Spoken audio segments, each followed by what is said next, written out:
Past performance is, of course, not a guarantee of the future. And it all depends when you started and finished. If you started in January of 2025 and finished in December of 2025, you did rather well, helped by a bull market. And that wasn't the only time, 2024. There was another bull market, so 41%. And you wouldn't just have had these stocks. These were some of the best ones.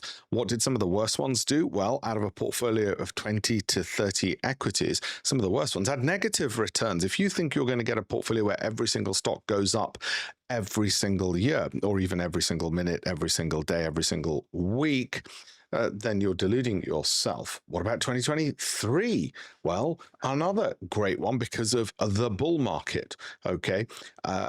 But again, we're looking from January to December. Maybe if we look from April to April, it might have been even better or not as good. But we try and keep it to a calendar year when we give these. What about 2022? Zero. Why? Well, the markets fell about 25%.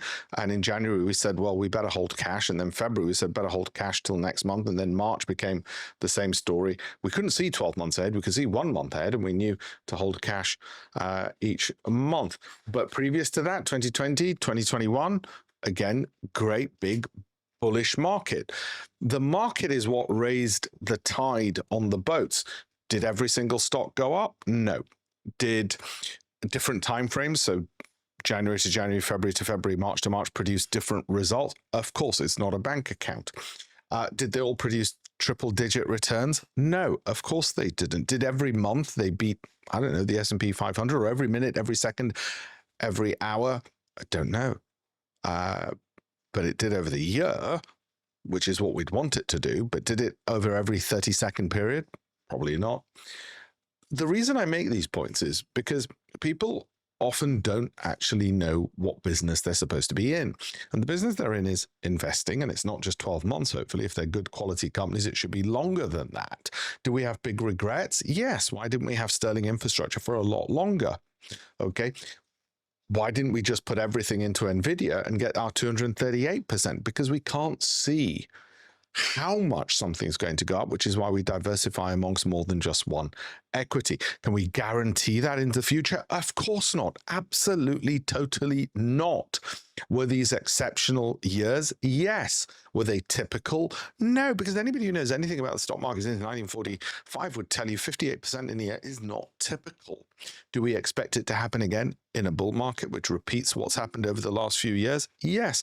What might cause such a bull market? Artificial intelligence, quantum, two things, and maybe even energy stocks. Given the massive demand for energy in AI and the massive constraint on energy thanks to global conflict and a growing population, so pushing up demand. So what is our expectation? Well, we expect the markets to be up 7 times out of 10 because historically they are. We expect Warren Buffett to underperform the S&P 33% of the time because he does. We expect to do better than the S&P over a longer period of time. If that is the benchmark for the portfolio, actually, my benchmark's beating the NASDAQ, because if I can't do that, then why wouldn't I just have a NASDAQ tracker? Have we done it? Yes, but that's history and that's gone. Can I guarantee it in the future? No. Have we done it every minute, every second? Probably not. I mean, over the last 30 seconds as we've been speaking, the NASDAQ might have outperformed our portfolio. Who knows? So again, that sort of irrationality that private investors have, we're trying to get them into a systematic approach, and that's how we do it. And that's what we do. If you want to have a free educational portfolio review, just have a chat with us. Go to campaignforamillion.com. You'll see the forms, or alpeshpatel.com/links. Actually, that's probably the easier one. alpeshpatel.com/links. You get a free copy of one of my 18 books published by the Financial Times, published by Macmillan, great publishers, and you'll see all the insights from both a hedge fund manager and, just as importantly, a former visiting fellow in business at Oxford University, where I lecture on behavioral finance and why people make financial mistakes. So alpeshpatel.com/links.